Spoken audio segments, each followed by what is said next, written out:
అప్పుడు ఏ రూపంలో వస్తే బాగుంటుందో ఆ రూపాన్ని తీసుకుంటాడు. అంతేకాని నువ్వు చేపని పట్టుకుని, చేప అంటే తినేస్తారుగా, చేప అంటే నీళ్ళల్లో ఉంటుందిగా, చేప ఏముంది ఇలా పట్టుకుని పడేయచ్చుగా అని అనడానికి వీలు లేదు. చేపగా వస్తే ఉపకారం జరుగుతుంది అనుకుంటే చేపగా వస్తాడు. ఆయన ఏ శరీరాన్ని పొందాలనుకుంటాడో ఆ శరీరాన్ని అలా పొందేస్తాడయా, అది ఆయన లక్షణం. కాబట్టి చేప రూపం ఎత్తాడా, కప్ప రూపం ఎత్తాడా అని అడుగుతాయేమిటయా?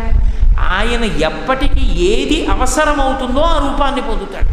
కాబట్టి గాలిచందంబున ఘనరూపమునను తనురూపమునను తగిలియుండు. అంతేకాదు ఆయనకి ఎక్కువ తక్కువ ఎన్నడు నొందక నిర్గుణత్వంబును పొందుఘనుడు. ఆయన నిజానికి గుణములు లేవు, ఆయనకి ఇది ఎక్కువ ఇది తక్కువ అన్న భావాలు ఆయనలో ఉండవు. కానీ ఎప్పుడు ఏ రూపంలోకి వెడితే అవతల తనని నమ్ముకున్న భక్తుడికి ప్రయోజనం కలుగుతుందో ఆ భక్తుడి ప్రయోజనం కోసం ఆ రూపంలోకి వెడుతుంటాడు.